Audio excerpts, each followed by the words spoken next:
Finland hosts conference on Ukraine's environmental issues. President Stubb discusses Zelensky's peace plan. Finnish Red Cross sends medical supplies to southern Lebanon amid Israel-Lebanon conflict. Biodegradable bags cause challenges in organic waste processing in Finland. Unique airplane crash in Finland, 2 fatalities in Räyskälä incident. Finnish President Alexander Stubb announced that Finland will host a conference on Ukraine's environmental issues. This is part of the 10-point peace plan proposed by Ukrainian President Volodymyr Zelensky. Although Zelensky will not attend, several Ukrainian political leaders will be present. The conference provides Stubb with the opportunity to discuss peace plan-related matters with senior Ukrainian officials. During an official visit to Norway, President Stubb met with Norwegian Prime Minister Jonas Gahr Støre to discuss improving road and rail transportation systems between the two countries for military purposes. The two leaders also exchanged views on enhancing military cooperation and defense strategies between Finland, Norway, and Sweden.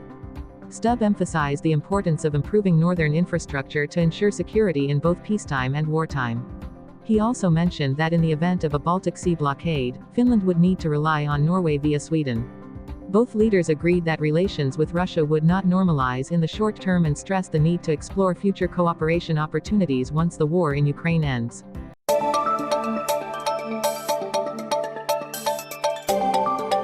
The Finnish Red Cross is sending medical supplies, including operating tables and surgical instruments, to southern Lebanon. These supplies will be shipped to Geneva before being sent to Lebanon through the International Red Cross. The escalating conflict between Israel and Lebanon has increased the demand for medical care, with a growing number of injured and displaced people. According to the United Nations, approximately 690,000 people have been displaced in Lebanon, and 400,000 have fled abroad. Mariko Korhonen, head of international aid at the Finnish Red Cross, said the Lebanese Red Cross is currently the primary organization providing emergency medical services and blood bank operations in the country, often being the only organization able to access conflict-affected areas.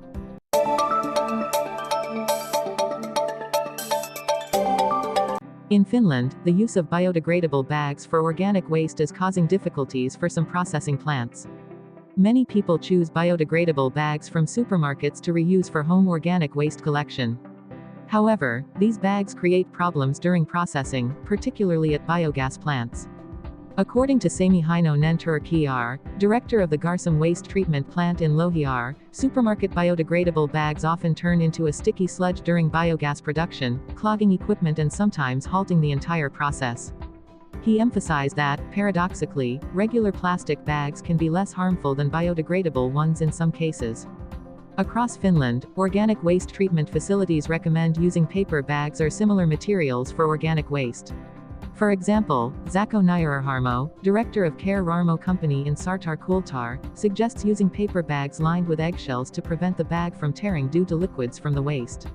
In the Helsinki area, facilities also prioritize paper bags, stating that biodegradable bags do not fully decompose during processing and must be removed.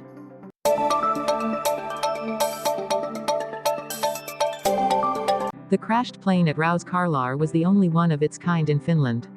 Over the past 10 years, aviation accidents and incidents have significantly decreased.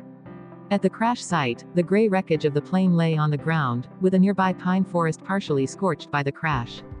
In the accident on Wednesday at Räyskälä Airport, 2 people were killed.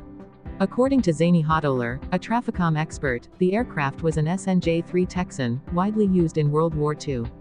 This was the only one still flying in Finland. Aviation safety has improved significantly since 2014. The number of accidents and dangerous situations has markedly decreased, although some accidents still occur, particularly during landings.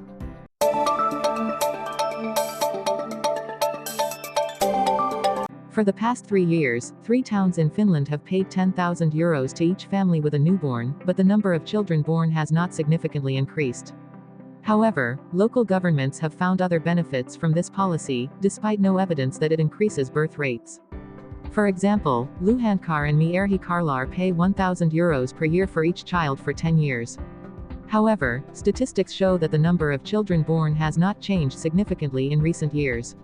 Some places like Lesti Järvi applied this subsidy from 2012 to 2022, with similar results. Nevertheless, local governments believe that newborn subsidies bring certain benefits, such as population stability and improving the town's image. However, the effectiveness of this measure in increasing birth rates remains a topic of debate.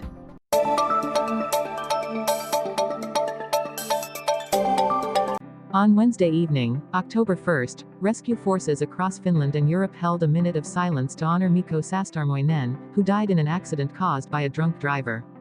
Saastamoinen was a dedicated rescue worker, widely known for his contributions to road safety and rescue operations. At 6 p.m., rescue vehicles across Finland stopped for 5 minutes to pay their respects. Other countries, including Belgium, Germany, the Netherlands, and France, also joined in the remembrance.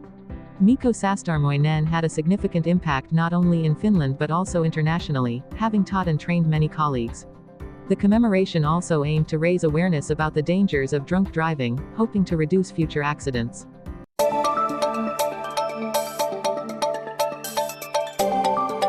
Bicycle thefts have significantly decreased in Finland due to advancements in lock technology and alternative transportation options like electric scooters. According to Finnish police statistics, around 12,500 bicycle thefts were reported in the first 9 months of 2024, a decrease of nearly one-third compared to 2020. Although the number of stolen bicycles has dropped, electric bike thefts have seen a slight increase. As of September this year, there were 1,800 reported electric bike thefts, nearing last year's total of 1,971. Police say that many criminals are now turning to online scams rather than direct theft. GPS tracking devices and advanced lock technology have helped reduce bicycle theft. However, unlocked bikes remain easy targets for thieves.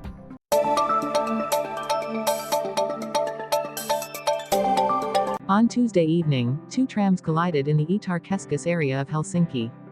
The accident occurred when one tram, having just departed, moved onto the same track as another tram entering the station. The collision resulted in minor injuries to one passenger and disrupted traffic to Räyskälä. The tram sustained significant damage, and the area was cordoned off for investigation. Initial reports suggest that the accident may have been caused by a fault at the track switch, leading both trams to move onto the same track. Authorities are conducting a technical investigation and interviewing the involved drivers.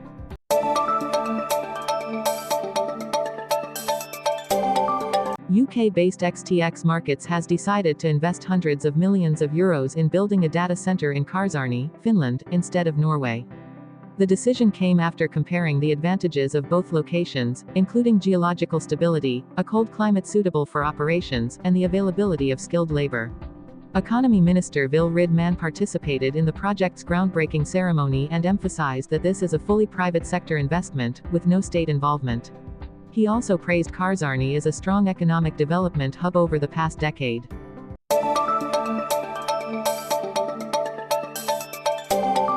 Rolf Nordmo has been remanded in custody, charged with the murder of his former partner, Zaner Puuhakar. According to lawyer Villar Luoto, his client feels deep remorse for the victim's family and loved ones. The incident occurred on the evening of Sunday, October 13th, at their shared home, where Nordmo admitted to shooting Puuhakar with a hunting rifle, causing his death. While Nordmo admitted to causing Puuhakar's death, lawyer Luoto did not confirm whether the act was murder or manslaughter. Luoto also stated that Nordmo is deeply regretful about his actions but declined to comment on whether the crime was premeditated. Luoto emphasized that the relationship between Nordmo and Puuhakar had never been violent, and there is no evidence that Nordmo was under the influence of substances at the time of the incident. Police are continuing their investigation, collecting statements from those involved. A formal decision on the murder charge is expected by February 27, 2025.